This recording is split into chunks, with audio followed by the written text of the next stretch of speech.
राधेश्याम।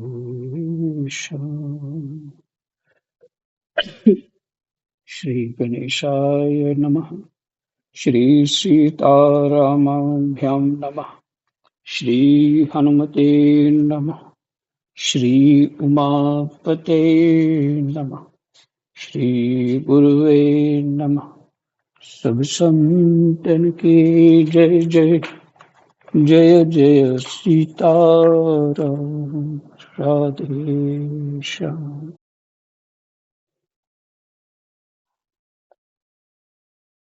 द्वादश स्कंद, चौथा अध्याय।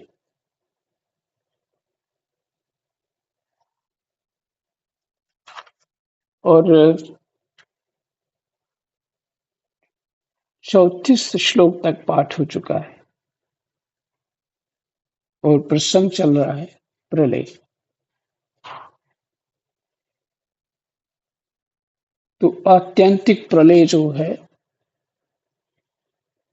जीव जब मोक्ष प्राप्त कर लेता है, वही आत्यंतिक प्रलय। जो 23-24 श्लोक से लेकर के जो श्लोकों का अर्थ निकला है, वो ये कि समझना है अध्यात्म क्या है, और अध्यात्म समझेंगे तो कारण पता चलेगा हमारे अज्ञान का।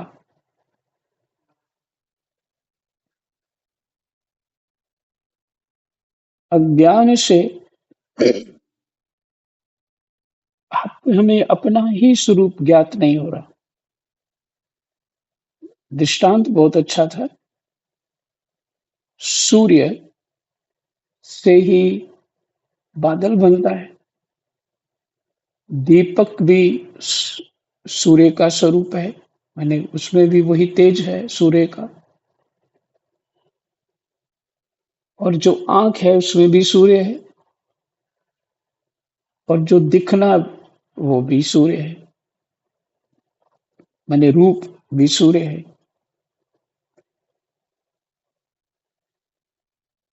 इन तीनों में माने 5 चीजें हो गई। दीपक, आंख और रूप। दूसरी तरफ बादल और सूर्य।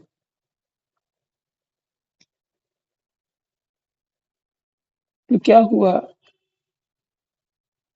है तो ये एक ही वस्तु, लेकिन वो आंख जब देखना चाहती है तो बादल के कारण सूर्य का प्रकाश ने सूर्य को नहीं देख पाती। तो ये बादल यहाँ अहंकार की स्थिति में है, जो हमारे भीतर अहंकार है। जो हमने अहंकार कैसा है, मैं ये शरीर हूँ, मैं ये शरीर हूँ, ये अहंकार है। मैं ये शरीर हूँ, इतना सिर्फ ज्ञान हो जाए ये मैं हूँ, बस फिर प्रपंच सारा चालू हो जाता है। मैं और मेरा, और फिर स्वार्थ, परमार्थ की बात तो दूर है, स्वार्थ शुरू हो जाए, संसार बन जाता है पूरा। तो ये अध्यात्म है। इसको समझने से जो अपना ही स्वरूप समझ नहीं आ रहा,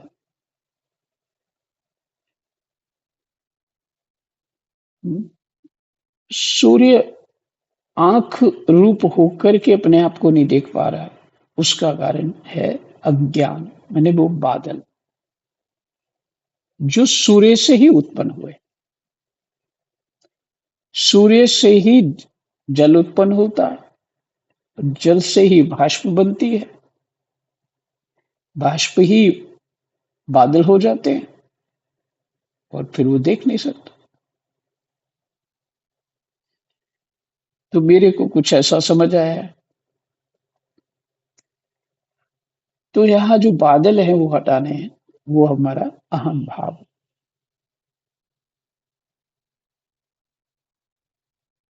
और उसका उपाय यही है, उसमें बता दिया, भगवान का नाम संकीर्तन, परमात्मा की लीला कथा को सुनते रहना और परमात्मा में चित्त रखना।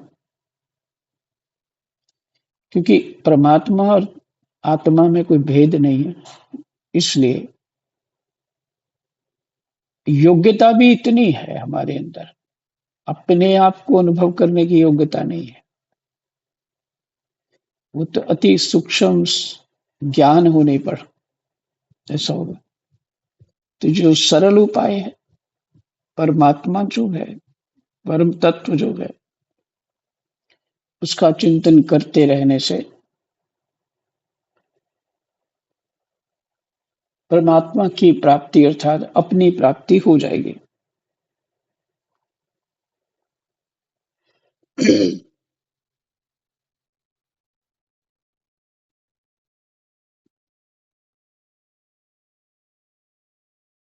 और हमने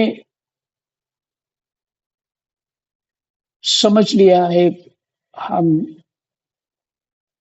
बादल हैं और अपना अस्तित्व बनाना चाहते हैं। बादल का कोई अस्तित्व होता ही नहीं, हवा उसको यहाँ से वहां ले जाती है। और उसकी बादल की स्थिरता जैसे कोई बनाना चाहे तो कैसे हो सकती, संभव ही नहीं है। ये दृष्टांत रूप से मैं बता रहा हूँ। बादल वहां दृष्टांत है। और हमारा बादल क्या है, हमारा अहंकार।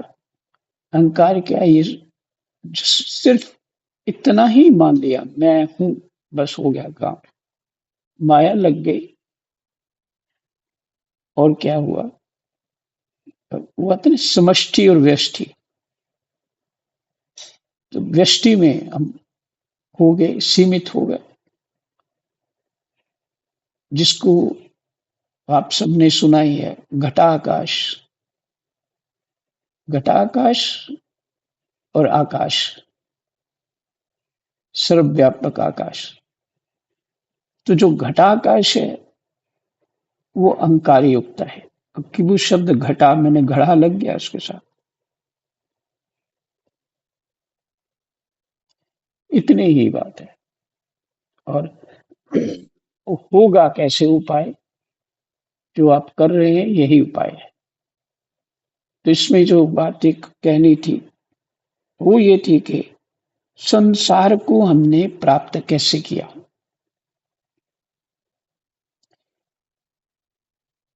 अहम शब्द से हमें शरीर मिल गया, अहम अनुभूति से हम शरीर मिल गया। और जैसे ही शरीर मिल गया, पंच इंद्रियां मिल गई, मन बुद्धि चित्त अहंकार सब मिल गया। और उसके बाद हम इसमें रचने पचने लग गए।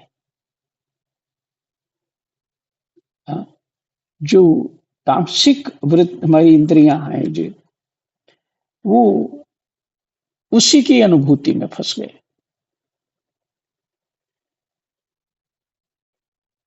इसलिए ये सत्य लग रहा है। तो इसलिए जो उपाय यही है कि ये तामसिक इंद्रियों के सुख छोड़े, इनमें अधिक रमे ना। तो हम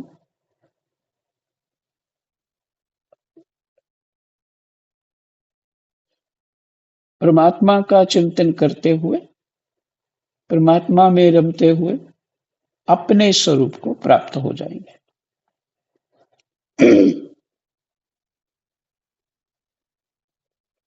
ये कल पाठ हुआ था और शायद ये पाठ 2 बार हो गया कल। कृष्णाय वासुदेवाय हरे परमात्मने प्रणतः क्लेशनाशाय गोविंदाय नमो नमः।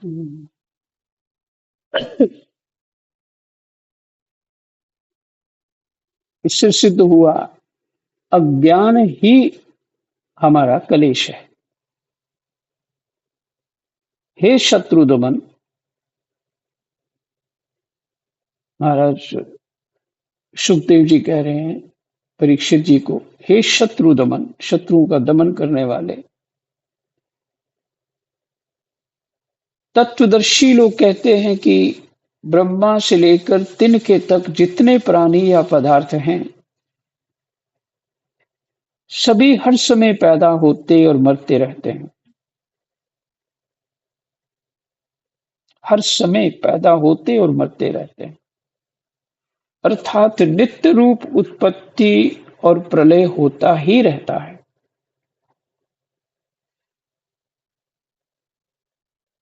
अर्थात नित्य रूप से उत्पत्ति और प्रलय होता ही रहता है। वही जो काल भगवान को समझना है, अर्थात समय को समझना है, तो समय चल रहा है ना, बह रहा है। उसी तरह हमारी उत्पत्ति हुई, उसके बाद हमारा जीवन मरण हर क्षण हो रहा है। आपके विज्ञान भी तो यही बता रहा है कि पुराने सेल मर रहे हैं, नए उत्पन्न हो रहे हैं, पुराने मर रहे हैं, और भीतर ये जन्म मृत्यु चल रही है हमारे शरीर में।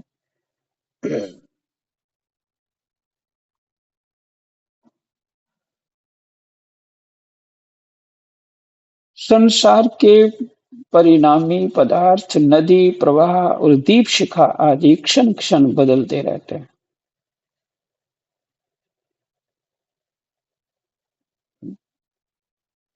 दीपक की लो जो होती है, हमें कहें ये वही लो है, नहीं, वो लो निकल गई आगे, क्योंकि वो घी जल रहा है क्षण क्षण। क्षण से भी अति अति तीव्र गति है उसकी जलने की, पर हमको समझ नहीं आ रहा।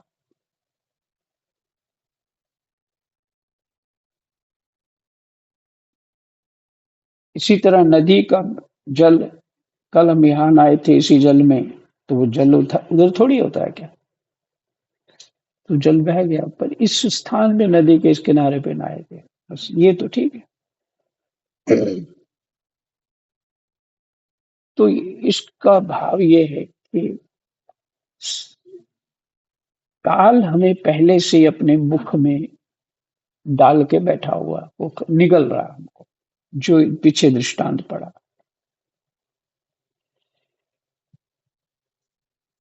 और फिर भी दृष्टांत है जड़ भरत के भवाटवी का वर्णन, उसमें स्थिति तो हमारी ये है, आधा तो वो सर्प के मुख में है, और फिर भी ऊपर से शायद कि कोई बूंदे टपक रही है, फिर भी जीभ बाहर निकाली हुई है उसको, उसका स्वाद लेने के लिए।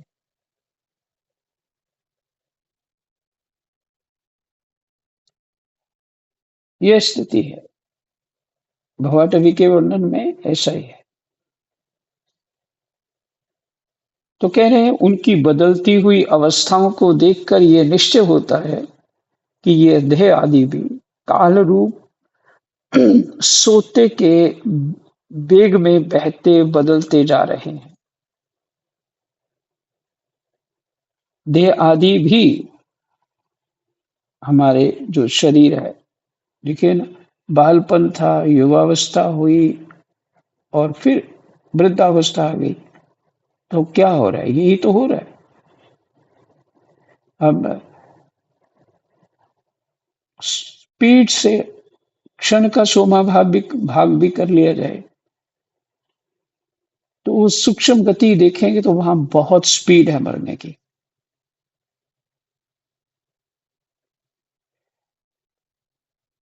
पर हमारा स्थिति ये है कि हम उन पुराने विचारों में ही बैठे हुए हैं, और अभी वृद्धावस्था होते हुए भी हम उसको एक्सेप्ट नहीं कर पा रहे हैं। बहुत सारी चीजें हैं वो हम स्वीकार नहीं कर पा रहे हैं।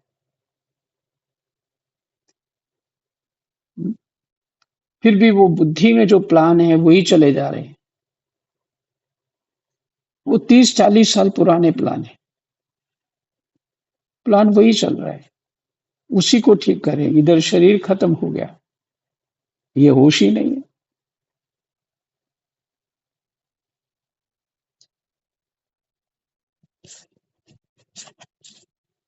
इसलिए क्षण क्षण में उनकी उत्पत्ति और प्रलय हो रहा है। जैसे आकाश में तारे हर समय चलते ही रहते हैं, परंतु उनकी गति स्पष्ट रूप से नहीं दिखाई पड़ती, वैसे ही भगवान के स्वरूपभूत अनादि अनंत काल के कारण प्राणियों की प्रतिक्षण होने वाली उत्पत्ति और प्रलय का भी पता नहीं चलता।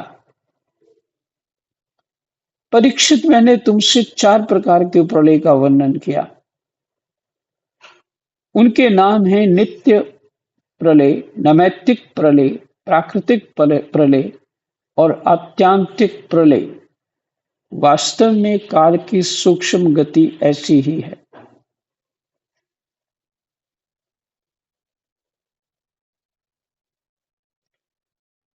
हे कुरुश्रेष्ठ, विश्व विधाता भगवान नारायण ही समस्त प्राणियों और शक्तियों के आश्रय हैं।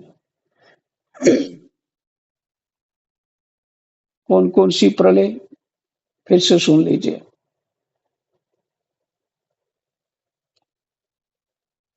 प्रतिक्षण होने वाली उत्पत्ति और प्रलय का भी पता नहीं चलता। इसी कारण से इसको मृत्यु लोक बोलते हैं। ये मृत्यु लोक है। उत्पत्ति लोक नहीं बोल रहे इसको, मृत्यु लोक बोल रहे हैं।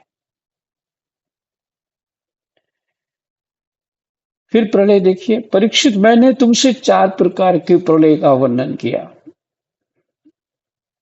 उनके नाम हैं नित्य प्रलय, जो चल ही रही है, नैमित्तिक प्रलय, प्राकृतिक प्रलय और आत्यांतिक प्रलय। वास्तव में काल की सूक्ष्म गति ऐसी ही है।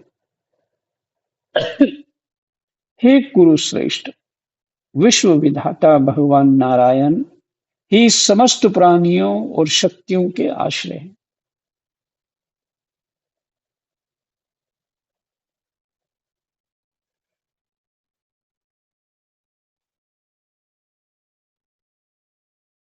हे कुरुश्रेष्ठ, विश्व विधाता भगवान नारायण ही समस्त प्राणियों और शक्तियों के आश्रय हैं। जो कुछ मैंने संक्षेप से कहा है, वह सब उन्हीं की लीला कथा है।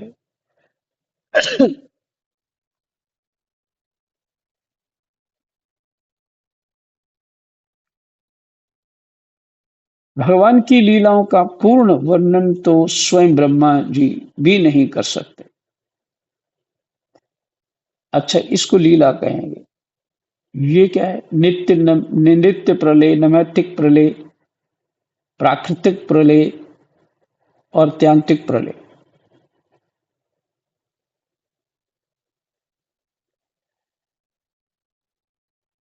ये प्रलय जो सभी हैं, ये भगवान की लीला है। अब देखिए ना, वो भी सूर्य से बादल उत्पन्न हुए और जीव की उत्पत्ति एक प्रकार से हिरण्यगर्भ कहते हैं। सूर्य को भी, ब्रह्मा को भी, सूर्य को भी हिरण्यगर्भ कहते हैं। अर्थात उनसे ही उत्पत्ति हमारी हुई।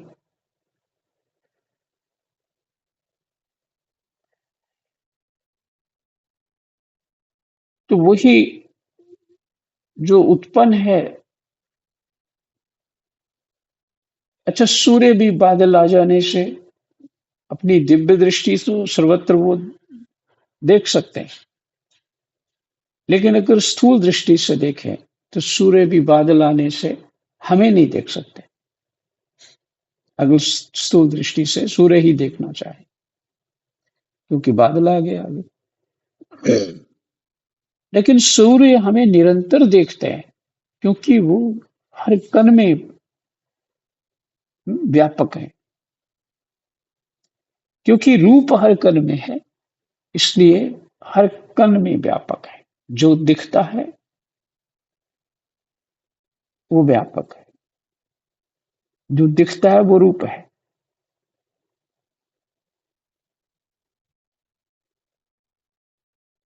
तो सूर्य भगवान कहाँ नहीं है? इस दृष्टि से सूर्य तो देख सकते हैं, पर जो रूप है वो सूर्य को नहीं देख सकता। मैंने वो आंख है वो सूर्य को नहीं देख सकती बादल होने पे। ये सब बातें अध्यात्म है, इनको समझने से ही अज्ञान दूर होगा। अपनी अहम की जो स्थिति है वो नष्ट हो सकती है। तो ये अ, सुखदेव जी कह रहे हैं भगवान की लीलाओं का, ये भगवान की लीला ही है, ये जो घट रहा है। भगवान की लीलाओं का पूर्ण वर्णन तो स्वयं ब्रह्मा जी भी नहीं कर सकते। जो लोग अत्यंत दुस्तर संसार सागर से पार जाना चाहते हैं, अथवा जो लोग अनेकों प्रकार के दुख दावानल से दग्ध हो रहे हैं, उनके लिए पुरुषोत्तम भगवान की लीला कथा रूप, भगवान की लीला कथा रूप रस के सेवन के अतिरिक्त और कोई साधन, कोई नौका नहीं है। यहां स्पष्ट हो गया। भगवान की लीला कथा के बिना कोई साधन नहीं है। ये केवल लीला रसायन का सेवन करने से ही अपना मनोरथ सिद्ध कर सकते हैं। लीला रसायन, रसायन दवाई भी बताते हैं, दवाई को भी बोलते हैं रसायन, रसायनशाला ये शब्द होता है। नहीं तो रसायन उसको भी बोलते हैं जो टॉनिक होते हैं।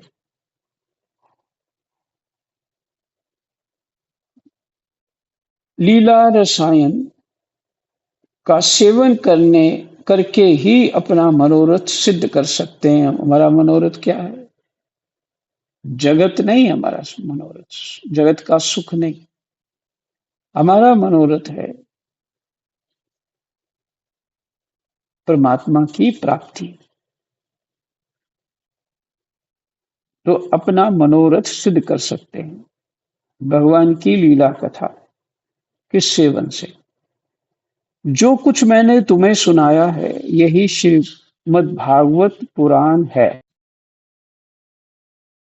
यही श्रीमद् भागवत पुराण है। इसे सनातन ऋषि नर नारायण ने पहले देव ऋषि नारद को सुनाया था और उन्होंने मेरे पिता महर्षि कृष्णद्वैपायन को, मैंने व्यास जी को, महाराज पिता महर्षि कृष्ण द्वैपायन को सुनाया था। फिर कहते हैं महाराज उन्हीं बद्री वन बिहारी भगवान श्री कृष्ण द्वैपायन ने प्रसन्न होकर मुझे इस वेद तुल्य श्रीमद् भागवत संहिता का उपदेश किया।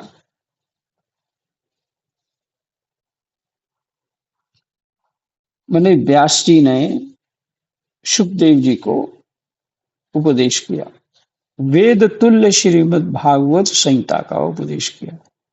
कुरुश्रेष्ठ आगे चलकर जब शौनक आदि ऋषि नैमिषारण्य क्षेत्र में बहुत बड़ा सत्र करेंगे, तब उनके प्रश्न करने पर पौराणिक वक्ता श्री सूत जी उन लोगों को इस संहिता का श्रवण कराएंगे। एक प्रकार से भागवत जी कह दिया कि यही भागवत है। तो भागवत जी का तो हो गया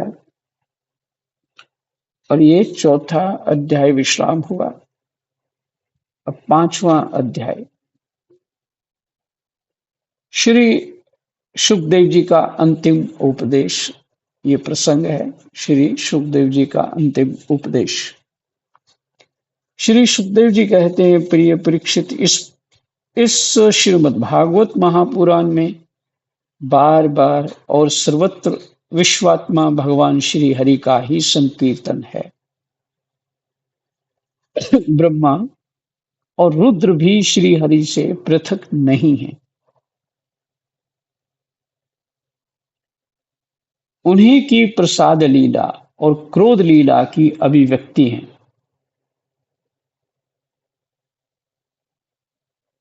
हे राजन, अब तुम ये पशुओं की सी अविवेक मूलक धारणा छोड़ दो कि मैं मरूंगा। मैं मरूंगा मतलब मैं अपने आप को शरीर मानता हूं। वैसे सूक्ष्म शरीर तो मरता ही नहीं। वो मरता है जब हम भगवत प्राप्ति कर लेंगे। मारना तो सूक्ष्म शरीर को स्वयं है, अपने जो अहंकार से उत्पन्न है। तो ये शरीर तो कुछ नहीं है, ये तो मर ही रहा पहले से। और सूक्ष्म शरीर हमारा कभी अनेक रूप धारण कर लेता है अपनी इच्छा से। जैसी जैसी अभी हमारी कल्पनाएं हो गई, अगले जन्म में हमारा वही रूप हो जाएगा। वो अपने आप को बदलता रहता है। यही सूक्ष्म शरीर भटक रहा है हमारा। और जब वो परमात्मा के स्वरूप को समझेगा तो उसमें जो अज्ञान दोष दूर होगा। ये हमारे सूक्ष्म शरीर में होना है, स्थूल शरीर में कुछ नहीं होना हमको।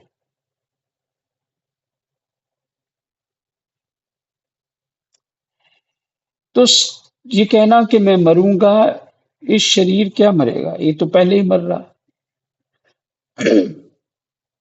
इसलिए कहा, अविवेक मूलक धारणा छोड़ दो कि मैं मरूंगा। जैसे शरीर पहले नहीं था और अब पैदा हुआ और फिर नष्ट हो जाएगा, वैसे ही तुम भी पहले नहीं थे। तुम्हारा जन्म हुआ, तुम मर जाओगे, ये बात नहीं है। जैसे बीज से अंकुर और अंकुर से बीज की उत्पत्ति होती है, वैसे ही एक देह से दूसरे देह की और दूसरे देह से तीसरे की उत्पत्ति होती है। किंतु तुम ना तो किसी से उत्पन्न हुए हो और ना तो आगे पुत्र पौत्रादिकों के शरीर के रूप में उत्पन्न होगे। अजी, जैसे आग लकड़ी से सर्वथा अलग रहती है, लकड़ी की उत्पत्ति और विनाश से सर्वथा परे, वैसे ही तुम भी शरीर आदि से सर्वथा अलग हो। स्वप्नावस्था में ऐसा मालूम होता है कि मेरा सिर कट गया है और मैं मर गया हूं। मुझे लोग शमशान में जला रहे हैं, परंतु ये सब शरीर की ही अवस्थाएं दिखती हैं, आत्मा की नहीं। देखने वाला तो उन अवस्थाओं से सर्वथा परे है। जब अपना शरीर जलते हुए जो सूक्ष्म शरीर है वो देखता है।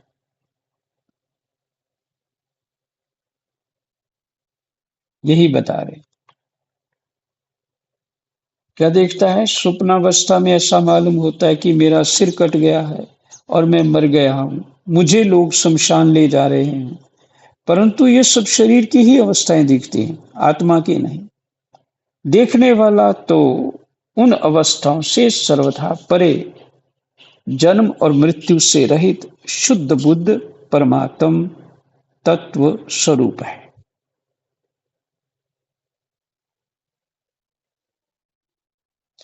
बस इतना ही। पांचवें अध्याय का 4 श्लोक तक पाठ करेंगे। जय जय सीताराम। राधे श्याम। कृष्णाय वासुदेवाय हरये परमात्मने प्रणतः क्लेशनाशाय गोविन्दाय नमो नमः। गोविन्दाय नमो नमः। जय जय श्री